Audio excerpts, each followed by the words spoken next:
Hello and welcome back. In this video, we will talk about preposition a, the second one in the list, di, a, da, in, con, su, per, tra, fra. So let me make myself a little bit smaller here.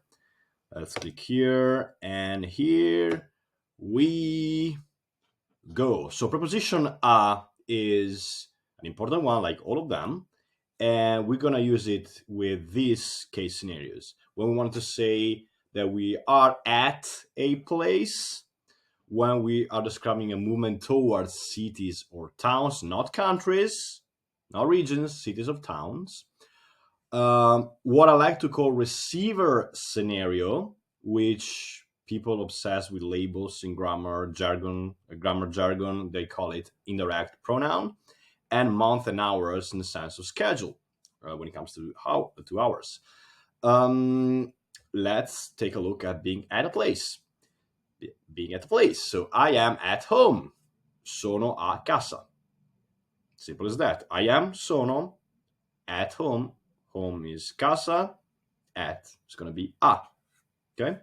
So let's take a look at the next slide. John is at the park. Park is parco. So I'll give you a few seconds. You don't need more than a minute, I guess. So give me this one.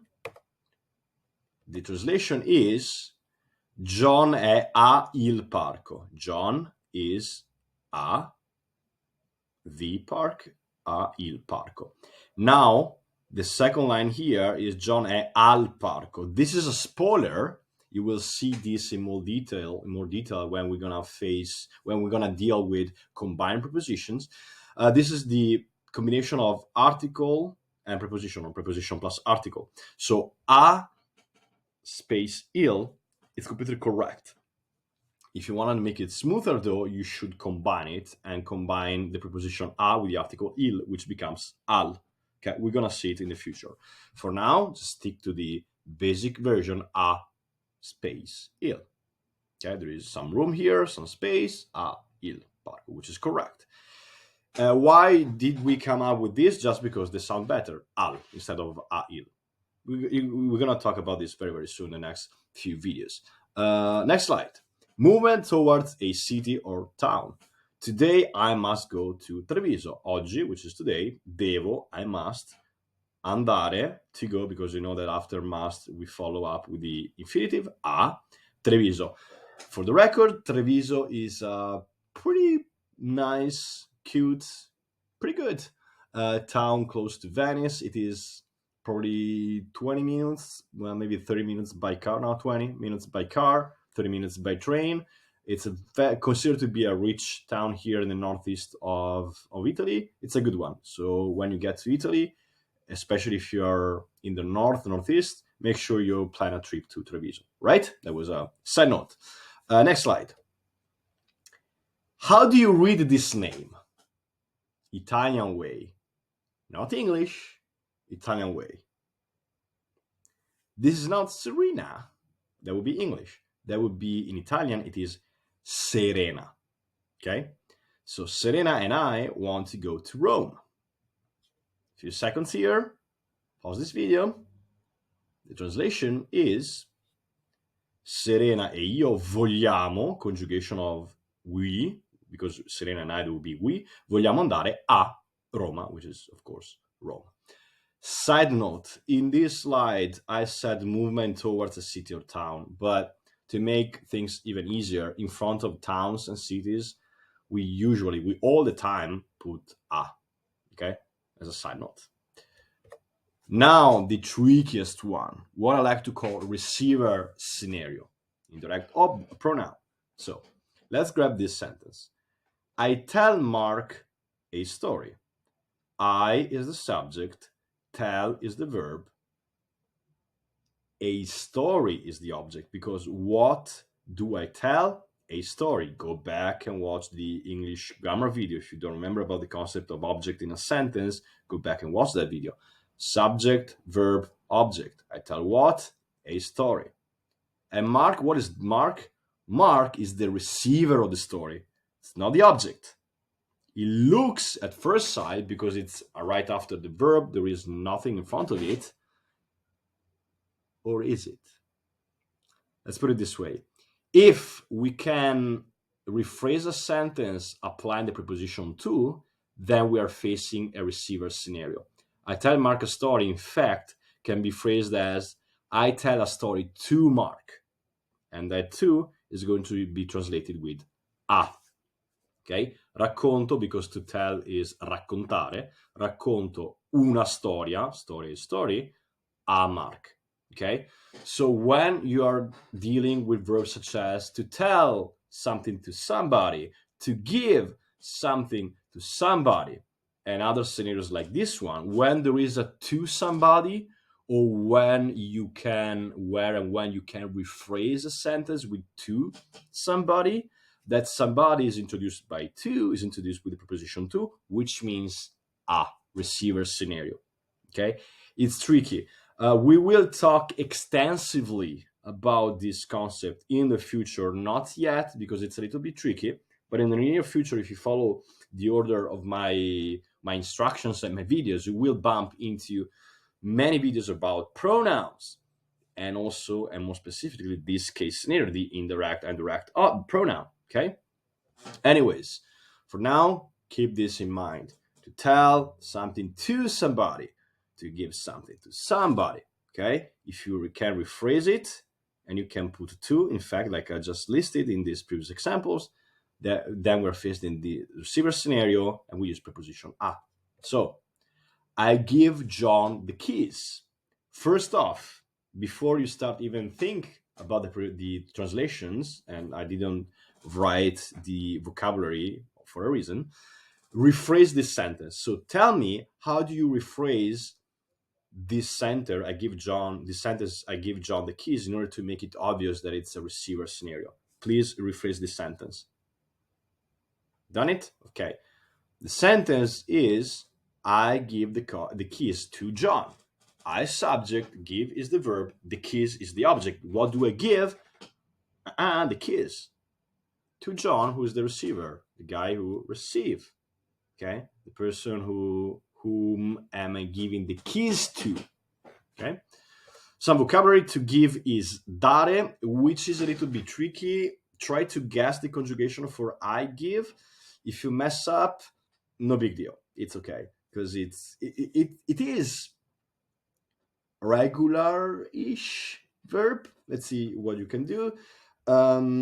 Key is chiave. It's one of those weird ones that ends up with a, plural. You should know at this point. Make sure that you consider to be a feminine one. So careful with the keys. Okay, so put everything together and give me the translation. I give you, in this case, probably a minute, 2 minutes. Pause this video. The translation is do, which is I give, le chiavi, feminine plural, a John, to John. Okay? Month and hours schedule. In February, I always go to Rio. Well, I wish I would go to Rio every month, every year. In February, that's not my thing. I've never done it. It's on my to-do list. I wish I could go to Rio de Janeiro, Brazil, every February. But anyways, the translation is a febbraio. February is febbraio. And I messed up the spelling. Pardon me. Febbraio without this R. My bad. Vado sempre, which is always a Rio. Okay. You might be asking, how do we behave with adverbs such as always? Let's put it usually after the verb. So the verb is I go, and you throw always right away. We will talk about these adverbs very soon. So give me this one. In December, I stay in Venice. To stay is either stare, or also you can use to remain, rimanere. Okay? Rimanere is irregular. So don't worry too much about it. If you mess it up, you will probably, after you have messed up, because I'm going to give you the translation, go to reverso.net and visualize the translation, all right? I forgot to mention how to say December. But guess what? I will not write it down. I will tell it, and you will spell it down. You write it down. December in Italian is dicembre, dicembre, dicembre. Okay? There are some bells outside. I hope they are not bothering you. Anyways, give me this one. In December, I stay in Venice. Town. Okay? Careful. City. So, a dicembre sto a Venezia, or a dicembre rimango a Venezia. Now, you might be asking, what should I use, stare or rimanere? At this stage, let's consider them equivalent. So you can use both. Doesn't really matter. In the future, you will discover some details about these two verbs, but let's keep it easy for now. Okay, they are the same. So rimango, you probably messed up. This is the conjugation. I guess you already seen it, or you will about to see it in reversal.net, so that's fine. Don't worry about that. Just focus on the month thing. And then hours, but not hours in the sense you take a look at your cell phone or at your watch and say that it's 6 p.m. No, we are dealing when we are saying at 6 a.m., at 7 p.m., and so on. So this store, which is negozio, opens at 6. Questo negozio apre alle 6 a.m. della mattina. So why is it alle and not a? It is alle because alle is the combination of a plus le. And le is the article feminine plural, right? Why is it feminine plural? Because here we are dealing with hours, which is ore, which is feminine. So this is alle because in our mind, it sounds like this store opens at the 6th hours of the morning. Another thing, so at the, this is at the in our mind. Okay, remember about this. That's why it's not a say, it is alle, which is combined is alle say. So first takeaway here, important, schedules, alle say. And it is della mattina because am, you guys say at 6 in the morning. In Italian, it's at 6 of the morning. And as you might remember, typically with of we use di, and di plus la becomes della. Again, we're going to see the combined prepositions very soon, but I guess you understood the concept. This is the combination of di plus la. Let me put it this way. Alle is a plus le, and it is le because we are talking about the hours, the 6 hours of the morning. In the morning, which is in Italian, is of the plus la. Mattina is la mattina, it's feminine. Okay, so let's take a look at the next slide. Well, let's take a look at this slide in bigger format. Okay, just in case you don't see well. I use contact lenses, for instance. My sight is horrible.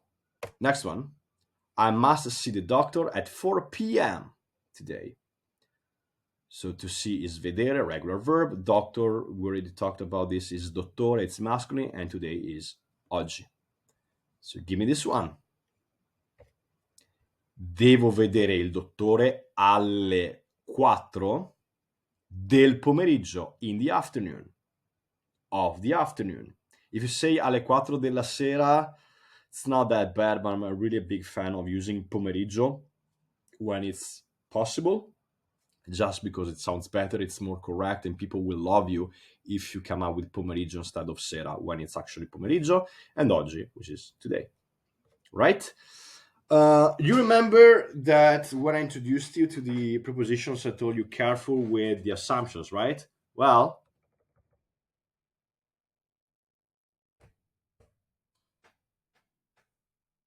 if you think that it is just at, that would be wrong, because it's also at a place, but it's also to a city. Okay, so do not once movement towards a city. Yeah, movement towards a city is also preposition too. So do not make assumptions. Okay, that's what I meant when I told you not to make assumptions. Do not come up with assumptions. Also, I forgot to mention something. When we talk about schedules, since ours tend to be plural all the time, 2, 3, 4, you will always deal with alle. Alle due at 2, at 3, alle 3. The only exception would be alla una. Okay, so if the sentence was, I must see the doctor at 1 p.m. Yeah, p.m. It's gonna be devo vedere il dottore alla 1 del pomeriggio. The standard one that would be uno, but it's referring to hour, which is always feminine, so alla una. Which a plus la becomes to be smoother, alla una, a plus la. I'm just saying, okay? I know this is a little bit tricky, but I hope it was clear. All right, that being said, I'll see you in the very next video when we will talk about the next preposition, of course.